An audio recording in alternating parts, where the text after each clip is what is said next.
Game Theory, Assignment 2 by Connor Price. Games are a great form of therapy for many issues. In the case of people who have suffered from spinal cord injuries, strokes, and physical disease such as hemiplegia and Parkinson's, a virtual reality system would really benefit them. A spinal cord injury is an injury to the spinal cord resulting in a change, either temporary or permanent, in its normal motor, sensory, or autonomic function. A quote by Riva Giuseppe is, "The use of virtual reality during rehabilitation of spinal cord injured patients has helped to increase self-confidence and motivation, therefore allowing the individual to rehabilitate in a more relaxed setting and increase the time he or she participates in activities.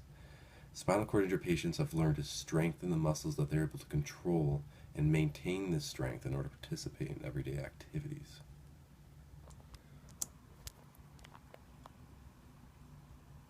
Studies have shown that individuals suffering from Parkinson's disease have benefited from the virtual rehabilitation therapy through repetitive therapy of scrolling cues and that aid their walking and help them work with the weakening effects of akinesia.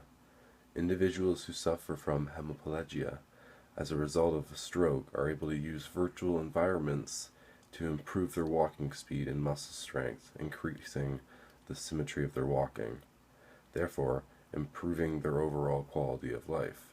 As well, stroke patients have used virtual reality in order to improve upper extremity functions in motor processes. Virtual reality environments have the ability to track body movements, provide kinematic data, and adapt the user's environment based on individual feedback and therapist input. An example of a game for a person with Parkinson's could be similar to Sims. A game like Sims, where you're the character itself, not actually like controlling all the characters as if you were like a god. This would allow the patient to perform everyday tasks with ease, tricking their minds, therefore helping them aid in recovery, making them believe like they're actually performing these mundane tasks, but they're not, but the brain thinks they are. These virtual environments can be specifically designed to aid in the rehabilitation of a large number of disabilities resulting from disease and injury. Virtual reality systems can be created so that they are adaptable to different functions and interfaces and incorporate flexible training programs. These rehabilitation systems need to be created with each individual in mind. Yes, they must be adaptable to the needs of a broad range of disabled individuals if they are to become economically viable. So virtual reality. The current faces for virtual reality environments include monitors, flat and cave-like, head-mounted displays, sensors, force feedback mechanisms like a controller type of thing, and real-time tracking devices. So, for my instance, the patients will use cave-like visors with varying controllers based on the patient's needs. This will help them allow patients to feel fully immersed in the game and feeling like your experience, what you're experiencing is real life is the main reason of this, like the form of therapy, because you're tricking the brain. So it must look and feel as real as possible.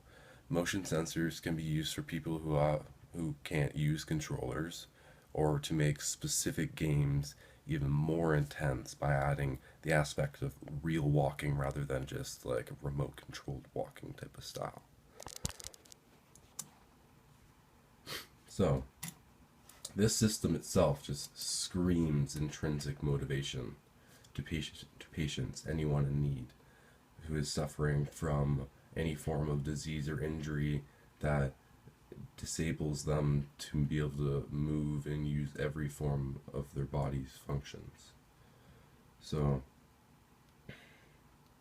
the games themselves won't necessarily be the most entertaining games, rather just more physically engaging. And by physically engaging, I guess you could technically say mentally engaging your brain with physical stimuli because it's not actually doing anything. And this physical engagement within a virtual world bent around aiding in recovery is what is going to bring people in. People's intrinsic motivation to get better will help push them into using this form of therapy. Extrinsic motivations.